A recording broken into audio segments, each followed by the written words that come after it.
everyone and welcome back. 안녕하세요. 반갑습니다.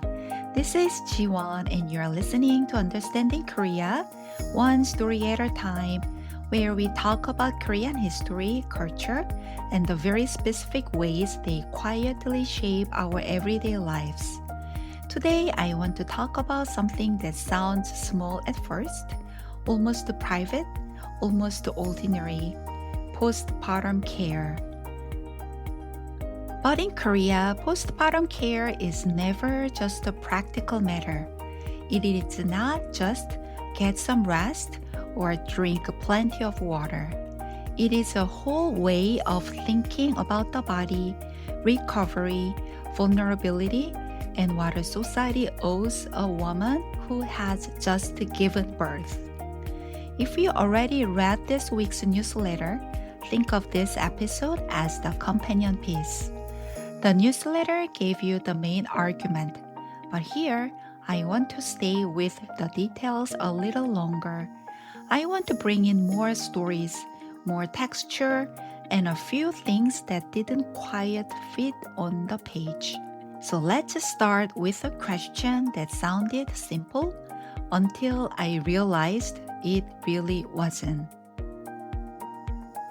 When I was pregnant and living in the US, people around me were kind and curious in all the usual ways. My non-Korean friends were curious whether I was having a girl or a boy, whether my morning sickness was manageable, and whether I was staying healthy. They also asked what my maternity leave would look like, what my childcare plans were, and whether we had picked up a name. My Korean friends asked all those things too. But the questions they really cared about was this. So what are you going to do for 산후조리, postpartum care? They wanted to know how I was going to recover. And that question tells you something right away. In Korea, birth is not understood only as the arrival of a baby. It is also understood as the aftermath of an enormous event for the mother's body. Some of my friends in Korea were genuinely worried for me. America had, in their minds, a very specific postpartum reputation. No postpartum care centers, hospital food that looked bleak, mothers sent home almost immediately after delivery. Korean moms in the US had posted enough stories and photos online that these accounts traveled back to Korea almost like a horror folklore. Toast, jam, bacon, ice water. A woman had just given birth, and this was what she was served? To many Koreans, that did not feel merely different. It felt almost morally suspicious. So people asked whether my mother was flying over. They asked what my recovery plan was. They worried in detail. And recently, it's Ji-hyun, the co-author of this Substack, and I were talking through this week's topic. We ended up comparing our own postpartum experiences. She actually went back and looked at the diary she had kept at the time. And what came back to her were very specific memories. Her husband cooking delicious food for her, the sheer amount of seaweed soup she was expected to eat, and the fact that because she was the main breadwinner at the time, she had to go back to work just 1 week after giving birth. But what stayed with her just as vividly was that her friends were worried about her. They took turns coming over, checking on her, helping out, making sure she was not alone. And I think that matters. Because even when reality interrupts rest, even when money or work or family pressure means a woman cannot fully stop, there is still a strong Korean expectation that her recovery matters. People worry about it. They notice it. They show up for it. They do not always solve it, but they do recognize it. And that was one of those moments when I realized that two cultures are not simply doing the same thing with different customs. They are telling different stories about what birth is. In one story, birth is the moment a woman becomes a mother. In the other, it is also the beginning of a mother's recovery. That second story is very Korean. So let's stay with the word for a moment. 산후조리. It usually gets translated as postpartum care. That is not wrong, but it is a little thin. Literally, it means something closer to regulating, restoring, or tending the body after birth. It is not just rest, it is repair. And that repair is taken seriously enough in Korea that people will say with total confidence that if you do not do your 산후조리 properly, you may suffer for the rest of your life. That sounds dramatic in English. In Korean, it sounds almost obvious. There's even a phrase people use, 몸을 풀다, literally to loosen or release the body. I love that phrase because it tells you how the body is being imagined, not as something that should instantly snap back, but as something that has been stretched, opened, shaken, and thrown out of alignment. Recovery means letting it settle back into itself, not bouncing back, not getting your body back. More like telling your body very gently that the emergency is over now. And I think that is one of the reasons Korean postpartum culture is so interesting. It sounds poetic, yes, but it is also very practical. It comes from generations of people noticing that childbirth does not end when the baby arrives. The body is still in it. The woman is still in it. The recovery deserves its own language. Now, once you understand that birth is seen as a major bodily event, the next question starts to make more sense. Why 21 days? Why does Korean postpartum culture keep circling back to that number? Traditionally, one of the most important ideas in Korean postpartum life is 3-7일, literally 3/7 or 21 days.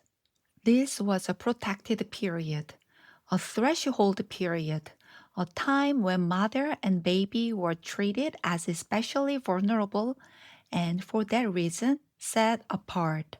That set apart quality showed up in visible ways.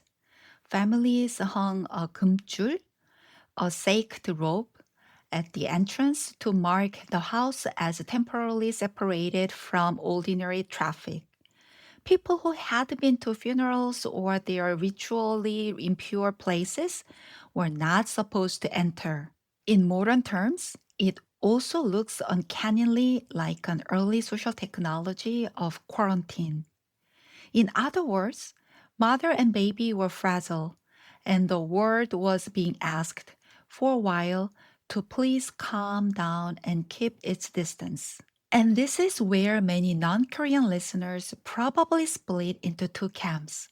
Some of you are thinking, that sounds deeply superstitious. And some of you are thinking, honestly, that sounds kind of smart. And the answer is probably both. Old traditions are often more symbolic and more practical than modern people like to admit. And what matters most here is not whether every detail maps neatly onto modern science. What matters is that postpartum vulnerability was visible enough to be ritualized.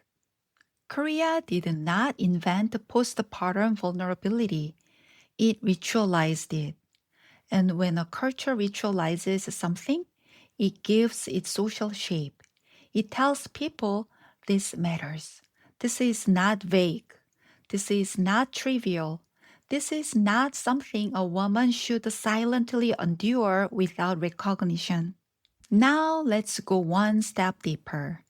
In traditional Korea, childbirth was not only a medical event, it was also a spiritual threshold.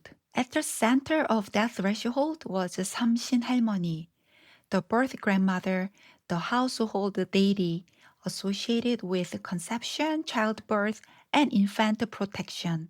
And if you happen to be a fan of Korean dramas, you may remember 삼신 할머니 from Goblin, 도깨비, where she appears first as an elderly woman and later as a glamorous young woman in red. Not just as a quirky supernatural figure, but as a deity tied to birth, fate, and the lives of the characters she quietly watches over. After a baby was born, families prepared a 삼신상, an offering table, rice, seaweed soup, clean water, prayers for the mother's recovery and the baby's survival. And in many traditions, that food did not remain only an offering. It came back down to the mother. The food offered to the deity became the mother's first meal after delivery, sometimes called 첫 국밥, the first soup and rice. I find that image incredibly moving because it tells you that postpartum food was never just fuel. It was care, it was ritual, it was blessing. The household was basically saying, you have crossed something enormous, and now we are feeding you accordingly. And it also tells you that postpartum recovery was never imagined as a merely individual. It was communal, it was spiritual, it was something the household had to acknowledge together. Now we get to the part that fascinates outsiders and feels almost self evident to many Koreans. If you listen to my recent podcast episode about warmth, you already know this. Koreans take warmth very seriously, not just as a comfort, but as care, as protection, as common sense. And one of the clearest places to see that cultural logic in full force is 산후조리, postpartum care. If you really want to understand how deeply Koreans believe in the healing power of warmth, this is where the belief reveals itself most clearly. In Korean postpartum care, cold is the enemy. Cold water, cold air, cold floors, cold drinks, cold anything. That is why a Korean postpartum scene can look so dramatic to outsiders. A woman in midsummer wearing socks, sitting on a heated floor, eating hot seaweed soup, while the air conditioner is treated like a suspicious villain with questionable motives. To some Western eyes, it can look excessive. To many Korean eyes, it looks like the most obvious thing in the world. Part of this comes from Korean medicine, which understands childbirth as an event that drains ki, or vital energy, and blood, leaving the mother weak and open to harm. Part of it also comes from the fear of 산후풍, often translated as postpartum wind, a broad term that can include pain, chills, weakness, numbness, and lingering discomfort believed to result from inadequate postpartum recovery. What makes 산후풍 interesting is that it does not map neatly onto one biomedical diagnosis. That is part of why it is easy for outsiders to dismiss. But some scholars describe it as a culture specific syndrome, not a fake illness, but a culturally shaped way of naming real suffering. It is worth noting that Korean traditional medicine is now codifying 산후풍 into standardized clinical guidelines, repositioning it as a treatable syndrome with defined interventions. The cultural memory is becoming medical protocol. And once you think about women who resumed hard labor too soon, or returned to household work before their bodies had really recovered, 산후풍 starts to sound less like a superstition and more like a record. The cold got in because the body was never allowed to close. There's something deeply humane in the Korean instinct here. A society reveals itself by what it treats as urgent. Korea, for all its speed and competitiveness, has long looked at a woman after childbirth and said, put her somewhere warm. That is not a bad instinct. And of course, we cannot talk about Korean postpartum recovery without talking about 미역국, seaweed soup. If 산후조리 had an official flavor, this would be it. Korean mothers eat seaweed soup after childbirth not once, not ceremonically, but repeatedly, persistently, devotedly, sometimes heroically. The tradition is surrounded by beautiful explanations. One widely repeated story says that people observed the whales seeking out seaweed after giving birth and took their cue from nature. Whether that story is history, legend, or some combination of both, it tells us something true about the Korean imagination. Healing wisdom is often framed as something watched, noticed, and handed down. And there is also practical side. Seaweed is rich in iodine and also contains iron and calcium, which helps explain why it became so closely associated with postpartum recovery. This was not just abstract culture for me. Before my due date in the US, my husband made a huge batch of seaweed soup and froze it in portions. When I went to the hospital to give birth, he packed rice and seaweed soup for me in a thermos. When the hospital food arrived, he ate that. I ate the soup from home. And to be fair, my American hospital meal was not nearly as tragic as the Korean internet likes to imagine. It was warm, it was fine. It was not the culinary crime scene the memes had prepared me for. Still, when the moment came, what I wanted was not just food. What I wanted was 미역국. Because food is never just nutrition. It is memory. It is belonging. It is what the body reaches for when it wants to be understood. And that is why Koreans eat seaweed soup on birthdays too. Not only cake, soup. Because your birthday is not just about your arrival, it is also about the day your mother endured something enormous. The soup of childbirth becomes the soup of remembrance. Now, let me move briefly into history because this part matters too. It is tempting when talking about Korean tradition to tell a very flattering story. Korea always valued mothers, postpartum women were always protected, and everybody knew exactly what to do. That version is too neat. The more careful version is this. We do have a strong evidence that the postpartum period was recognized as a distinct and vulnerable time. In the 15th century, King Sejong, the same ruler who created the Korean alphabet, ordered postpartum leave for women bound to government labor. Later, relief from labor before birth and some leave for husbands were also added. Later, legal codes formalized reduced versions of these protections. That is significant.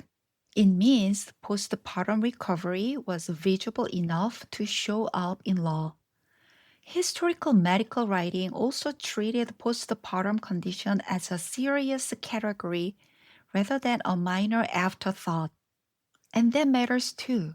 What it tells us is not that every woman was equally protected. It tells us that postpartum vulnerability itself was recognized. And those are not the same claim. because beautiful ideas and lived reality are never identical. Who had another woman in the house to cook the soup? Who could actually stay in bed? Who had to get up anyway? Those questions existed then. They exist now too. And if you want to see that gap between ideal and reality in a very concrete way, you can go south to Jeju, the wind-swept volcanic island off the tip of the Korean peninsula. On Jeju, there is a traditional cradle called an 애기 구덕, baby basket. It's made of woven bamboo, deep, sturdy, with a rounded bottom built for rocking. And it was specifically designed to be carried on a woman's back, set down on a ridge between crop rows in a field, or placed on a shore, close enough to watch, far enough to be out of the way. It was built so that a mother could work with both hands while her baby was nearby. And the reason that matters. The reason I find it almost impossible to look at this object without feeling something complicated is what it tells us about who was doing the work on Jeju. The island's economy ran on women, specifically on the haenyeo, woman divers who dove into the sea without oxygen, harvesting abalone and sea cucumbers and urchin, sometimes to depth of 20 meters. They were the primary owners for Jeju households. If you've watched the Netflix drama 폭삭 속았수다, When Life Gives You Tangerines, you've already seen a version of this word. And if you haven't, I genuinely want to stop and recommend it right now. It's one of the most beautiful things I have seen in a long time. It's set in 1960s Jeju, starring IU and Park Bo-gum, and it follows a woman named Esun across her entire life, from a scrappy, spirited girl to a grandmother. Her mother is a haenyeo, and the drama shows you, in ways that are quietly devastating, what that life actually looked like. The physical toll of diving, the way women built community around each other, the love and the cost tangled together so tightly you cannot separate them. The original Jeju dialect title, 폭삭 속았수다, means something like you've worked so hard. And by the end of it, you understand exactly who that's being said to. It will make you cry. I'm telling you now so you can prepare. So many women in Jeju Island, the 21-day recovery window was simply not available. The sea could not wait. The harvest could not wait.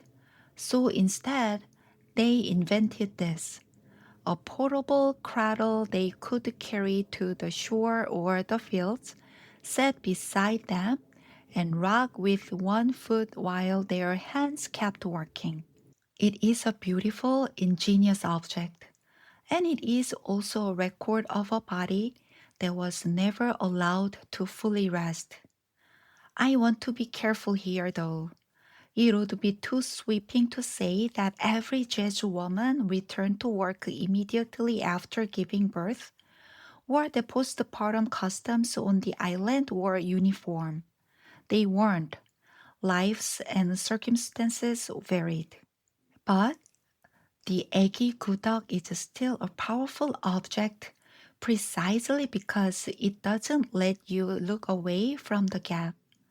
The ideal existed, the warm room, the seaweed soup, the 21 days of protection. That was the culture's answer to what a new mother deserved.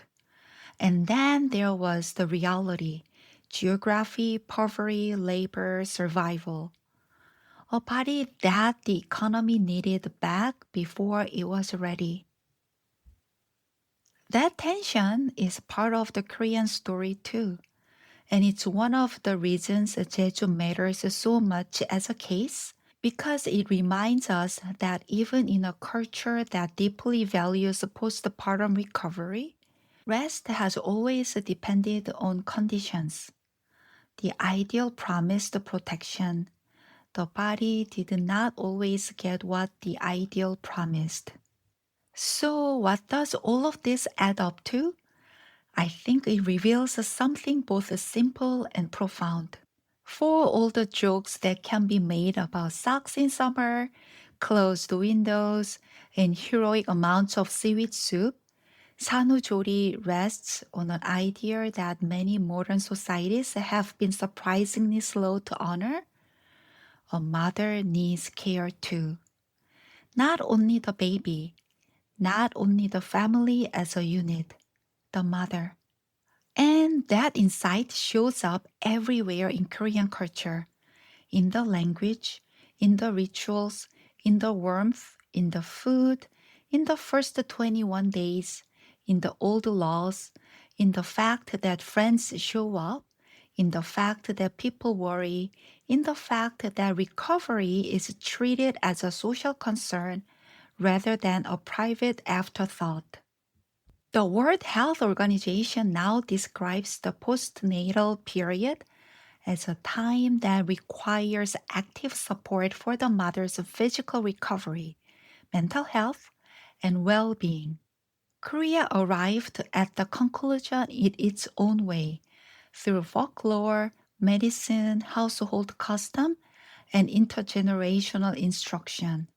Some of it is medically elegant, some of it is culturally intense, some of it can feel comforting, some of it can feel restrictive.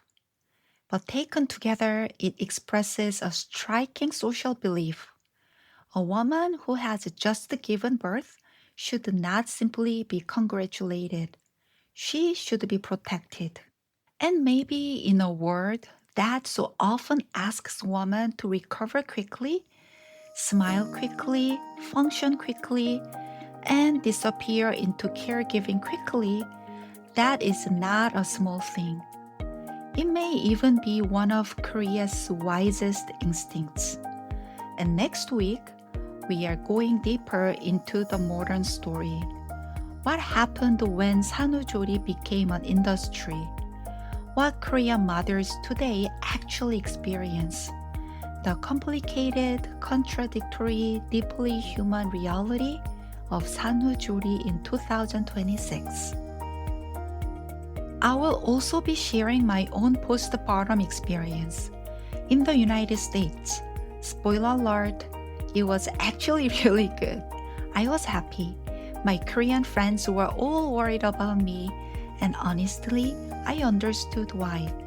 But I had my own version of people showing up, and I can't wait to tell you about it. If today's episode stirred something for you, if you have your own postpartum story from any culture, I would love to hear it. You can find me on Substack, Blue Sky, Threads, LinkedIn, Instagram, or Facebook, all the places. These conversations are how this whole project stays alive, and I mean that. Take care of yourselves and of the people around you who might just need someone to show up. 오늘도 들어주셔서 감사합니다. 다음 주에 만나요. Bye!